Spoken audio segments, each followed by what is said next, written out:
Normally procedure होता है कि you can ask to talk. तो I had asked to be allowed to make a statement कि मैं स्टेटमेंट जो देश में सिचुएशन है एलपीजी की, गैस की, जो तेल की सिचुएशन है, और ये अभी शुरुआत है, तो इसके बारे में मैं बोलना चाह रहा था.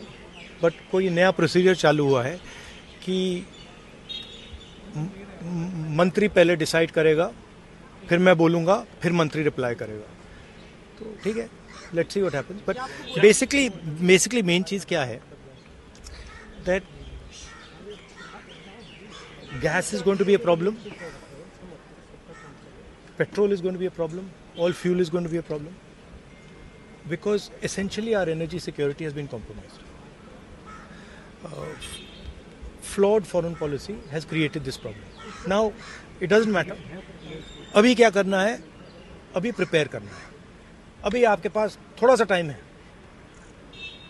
तो सरकार को, प्रधानमंत्री को एकदम प्रेपरेशन शुरू कर देनी चाहिए, क्योंकि अगर प्रेपरेशन नहीं की तो फिर करोड़ों लोगों का जबरदस्त नुकसान होगा. It's a much bigger issue than oil is being allowed, oil is not being allowed.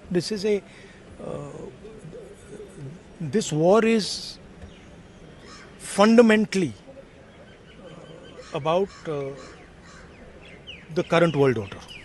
Right? This is a much bigger thing than Iran is allowing us to allow fuel, not allow fuel. We are going into an unstable time. When you go into an unstable time, you have to change your mindset. You cannot have the same mindset, right?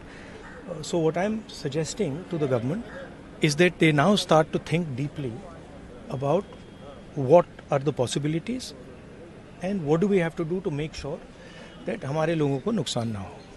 I'm not making any political statement. I'm just saying that I can see that a big problem is coming, right?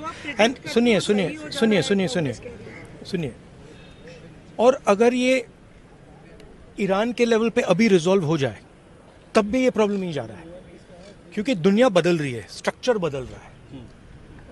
तो हमें mindset बदलना है, और अगर हम mindset नहीं बदलेंगे, clarity से काम नहीं करेंगे, और हिंदुस्तान की रक्षा, हिंदुस्तान को सेंटर बना के नहीं करेंगे, तो प्रॉब्लम होगा. वो तो कह रहे हैं कि आप कुछ भी कह सकते हैं. There is a central problem here, and I have been saying the problem is the prime minister is not able to function as the prime minister of India, and there is a reason for it. Right? He's trapped now. Anyway, he still needs to make sure currently that the people of India are protected. He needs to make sure that our energy security is managed by us, that we are taking the decisions about our energy security. Right? So that's all I'm saying. I hope the government listens to what I'm saying, because अगर नहीं सुनेगी तो बहुत बुरा नुकसान होने वाला है.